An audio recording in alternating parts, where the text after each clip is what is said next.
What's good, family? Welcome back to the channel. In this video right here, we're going to be looking at Keanu Reeves refused to sell his soul to Hollywood. Now, Keanu Reeves is the main actor in the movie Matrix. That's one of my top favorite movies. You guys should watch it if you haven't yet. It kind of talks about the system and simulation that we kind of live in today and how it's ran by people that are really against you. But they're saying that he did not sell his soul, even though he is a celebrity. Now, a lot of celebrities, most celebrities, end up selling their soul because they willingly reject God and worship the devil. So we're going to see how in this video right here, Patrick CC breaks down how he refused to sell his soul. Most celebrities' lowest moments, biggest freakouts, or controversies draw the most interest from the general public. For Keanu Reeves, it's the total opposite. The more normal, down-to-earth, and humble he is, the bigger the response. In this 2011 video that has 16 million views, a woman backed her Mercedes SUV into Keanu Reeves' classic 1973 Norton Commando 750 motorcycle while the actor was inside a medical building. The Beverly Hills police showed up to document the incident. Keanu talks with them and the woman, just like any normal person would, and drives off after a couple of minutes. In this 2021 video, Keanu talks to his fans about his motorcycle. 8.3 million views, with people dissecting it like it's some kind of social experiment. I like the distance they keep. He does nothing to keep them at bay, but their respect shows in the way they stand back and give him space, and meanwhile he's smiling, talking, reaching out to them. He's doing nothing to push them away. In this 2015 video, Keanu walks through an airport in a hurry while stopping to take some photos with fans. He is flying commercial and has no bodyguards despite him being worth $350 million. Wow. 7.7 million views. How many celebrities are like what this? Joe Rogan had to say about Keanu. That guy sits on the subway by himself.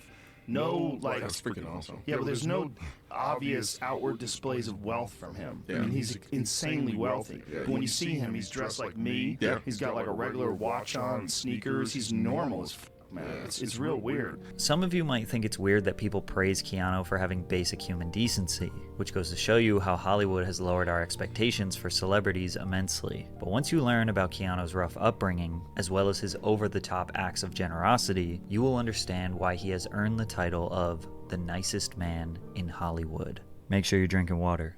Keanu's father, Samuel Reeves, struggled with substance abuse, was in and out of prison for selling heroin until he ultimately abandoned his family when Keanu was just 3 years old, forcing his mother, Patricia, left to raise 2 children on her own, working tirelessly as a costume designer. That's rough. Patricia married and divorced 4 different men during Keanu's upbringing. According to Keanu's sister, the revolving door of men had a substantial impact on their childhood.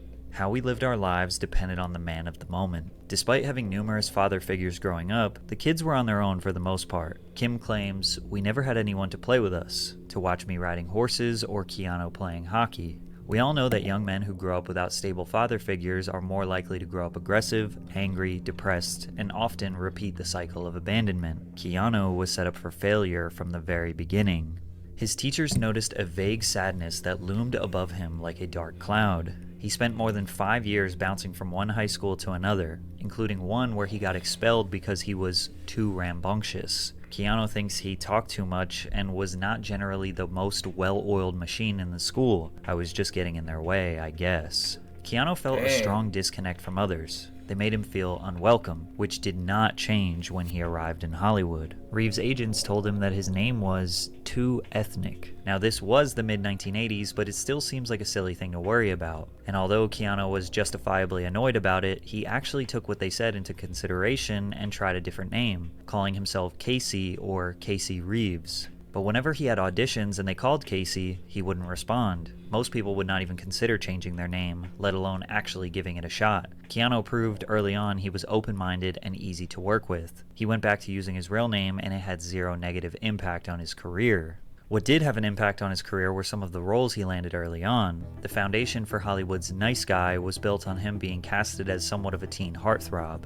Young and handsome male actors often accrue fan bases of women who romanticize them as the perfect guy. First, he starred in NBC's Babes in Toyland, Act of Vengeance, and Brotherhood of Justice, as well as making his first motion picture appearances in the sports drama Youngblood and the low-budget romantic drama Flying. But when he met casting director Carrie Fraser, everything changed. He walked in the door and I went, "Oh my god, this is my guy." It was just because of the way he held his body. His shoes were untied, and what he was wearing looked like a young person growing into being a man. I was over the moon about him. His youth appeal earned him roles in dramas such as The Night Before, The Prince of Pennsylvania, and Permanent Record. Dang, he's done But a his lot big of break films. came in 1989 with Bill and Ted's Excellent Adventure. Although the film received mixed reviews, it was a solid box office success, grossing $40 million against a $10 million budget. Reeves' portrayal as Ted Logan significantly boosted Keanu's Hollywood profile. Before getting the part, director Stephen Herrick screened between 200 and 300 actors for the main roles, requesting that each actor try out for both leading roles. Keanu was among the first to audition, and Herrick immediately set on casting him as Ted. When Keanu came in, he was one of the first. It was really kind of like, wow,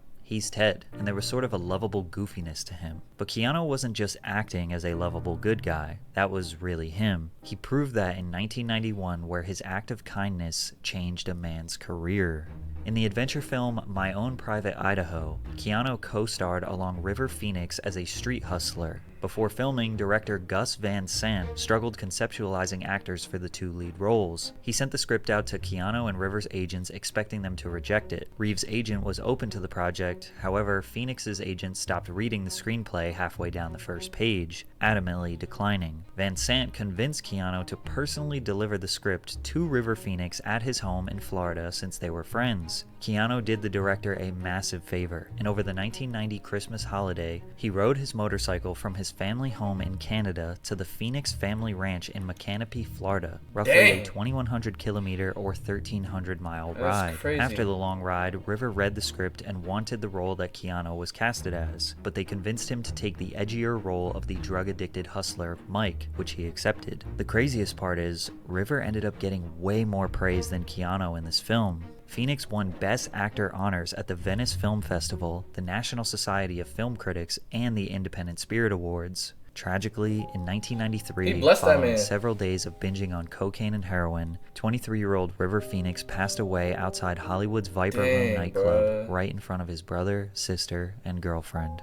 Keanu has rarely mentioned his close friendship with River over the years, opting to keep that part of his life private, but River's death still feels like a fresh wound to Keanu's heart even 30 years later. But if we're being honest, Keanu driving that motorcycle wasn't much of a sacrifice. That man loves to ride. However, during the filming of The Devil's Advocate, he gave up something that 99% of other actors wouldn't: money. The Devil's Advocate is a supernatural thriller that follows a young lawyer who dives deep into the dark world of success and temptation. While casting, producers approached Oscar winner Al Pacino, who turned down the role of John Milton 3 separate times due to the cliché nature of the character. Pacino even suggested Robert Redford and Sean Connery for the role. Keanu reportedly took a substantial pay cut worth millions of dollars so that producers could meet Al Pacino's salary demands. And yet again, Keanu's sacrifice benefited everyone but him. The film grossed over $61 million at the box office, and Al Pacino's performance was highly praised as one of the few bright spots in the film, and it wasn't the last time he gave up some of his salary. The actor reportedly took a 90% pay cut 3 years later so that he could star alongside Gene Hackman in The Replacements. Is wild. But it didn't really matter if Keanu was a great guy or not, because many people thought he was a mediocre actor. In his most successful film at this point, he was considered. But bro, one thing that we can see about him though, about his character alone, is that he's not greedy.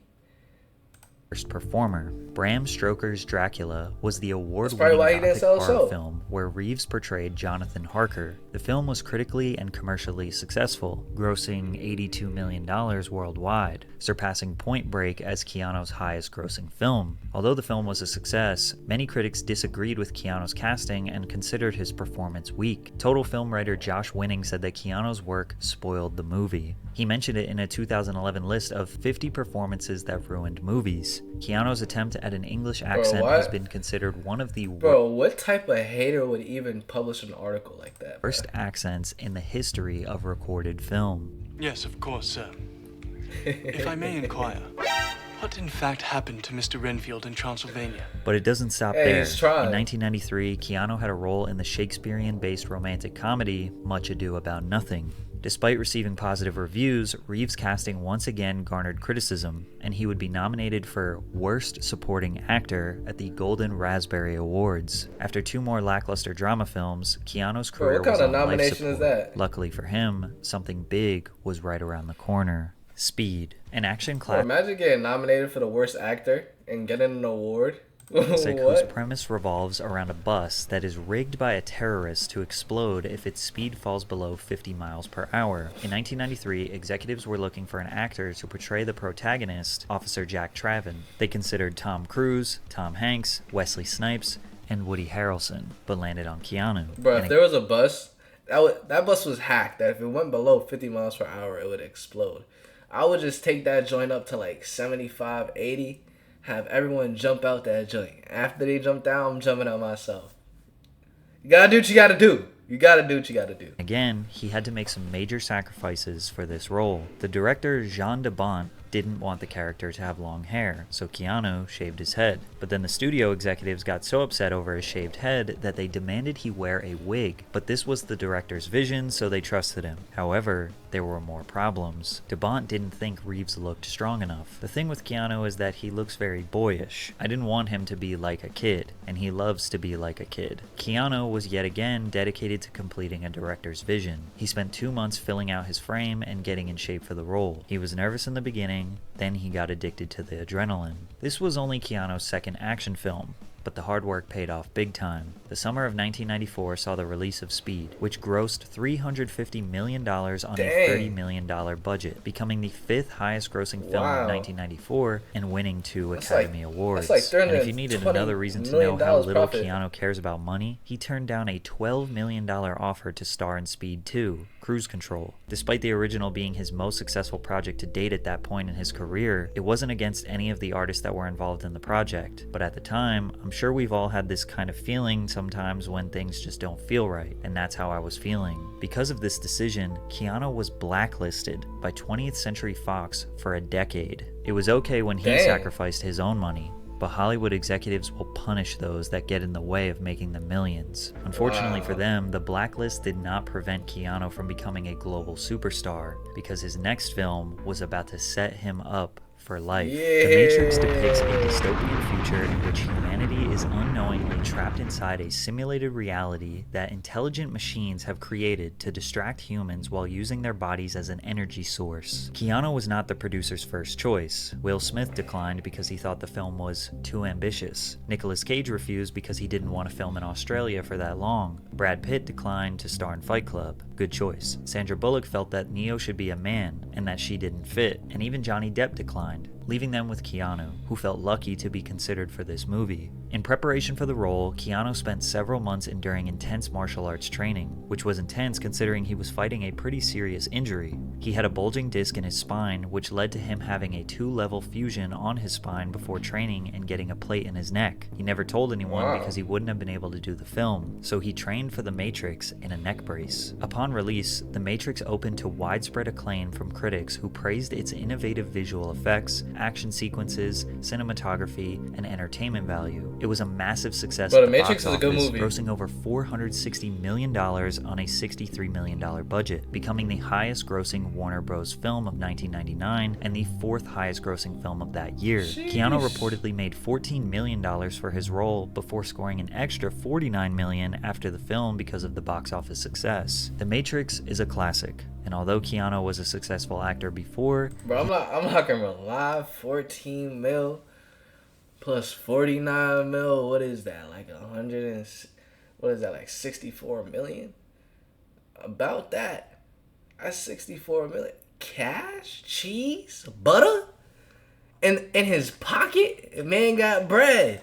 he had officially secured legendary status with this film. As if his father's abandonment and losing his best friend wasn't enough pain inflicted on Keanu, he was about to face another tragedy immediately at the highest point in his life. Keanu and his girlfriend, Jennifer Syme, were expecting the birth of their first child. The baby was stillborn 8 months into Jennifer's pregnancy, which they found out on Christmas Eve in 1999. Suffering from postnatal depression and the grief of losing their child, the relationship didn't last as Keanu and Jennifer eventually split. They remained good friends and were on the verge of getting back together until Jennifer died in a tragic car accident in 2001, just one day after she'd met with Keanu. And even with this unfathomable amount of tragedy, Keanu remains strong and uses his grief as motivation to give to others. Because shortly after this, Keanu started a cancer foundation. In 2009, Reeves revealed that he has a private foundation that's been running for 5 or 6 years, and it helps aid a couple of children's hospitals and cancer research. I don't like to attach my name to it, I just let the foundation do what it does. Where most celebrities try to indulge in their own moral grandstanding and pretentiousness when they do a good deed, Keanu kept it private for as long as possible, but his generosity doesn't stop there. During production of the sequel, The Matrix Reloaded, Keanu filmed a scene where his character Neo was involved in a battle fighting a bunch of clones of Agent Smith. The scene involved a dozen stuntmen who all acted as different Smiths in the scene. To thank them for their hard work, Keanu generously gave each member of the film's stunt team a brand new Harley-Davidson motorbike. And no, this wasn't the only time he ever gave gifts to cast members. Reeves gave his John Wick Chapter 4 stunt team personalized Rolex Submariner watches to thank them for their hard work. The watches were worth $10,000 each. He also took care of the Matrix Resurrection stunt. Hey, Mr. Reeves, can I get a rollie? Mr. Reeves! No, let me stop.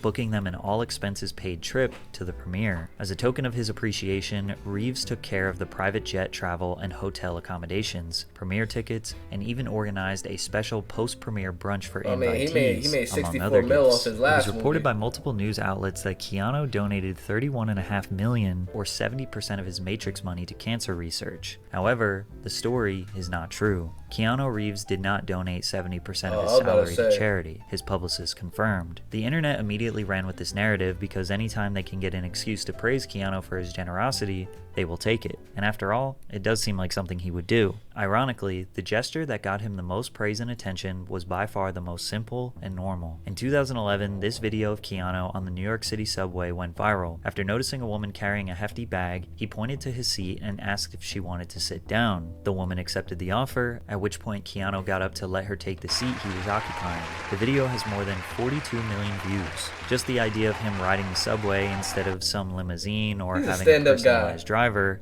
made people relate to the icon, let alone giving up his seat. Many photos of him with women went viral that point out his no-touching policy. He was being coined a respectful king because he refuses to rest his hand on women while taking photos with them, and he rather just floats it a few inches away from their back. Most celebrities' dark side or controversies drive the most engagement. For Keanu, it's the total opposite. Viral Keanu news is him giving to homeless people, or spending time with them on the street, playing with puppies, showing a plush toy around China, or dropping genuine wisdom on us. What do you think happens when we die, Keanu Reeves? I know that the ones who love us will miss us. With all the pain Keanu has experienced, combined with the massive success he's had in Hollywood, he chose to remain a kind-hearted, humble man rather than a self-righteous narcissist. Most celebrities sell their souls for fame and fortune. Keanu uses his fame and fortune to help others. And although it may seem like he is over-celebrated for the smallest acts of kindness, Keanu Reeves has proved time and time again that he isn't a great guy by Hollywood standards. He is just a great human being. But I don't think wait, what did he just say? Hold on. Humble man rather than a self-righteous narcissist. Most celebrities sell their souls for fame and I don't think he's over celebrated for his good gestures and things like that. Because bro, having that much money, it gets tempting. You know, it could get tempting just to like get the best watches, bling yourself out, have all designer clothes. But he didn't fall into that temptation. That's probably another reason why he doesn't really need bodyguards, because he's not flexing on the entire world. So usually people attract or go crazy over those individuals that show off their houses, their cars, their chains, how many girls they have, but he's not doing that. So he's able to actually enjoy the fruits of his labor and not really have a bodyguard like that, not as much. And he's definitely not over-celebrated. Definitely not over-celebrated. Comment down below what you guys think about this video right here. Make sure you do smash the like button, subscribe, turn on post notifications. I'm going to catch you guys in the next one the same way you're going to catch me in the next one. Peace. Love y'all.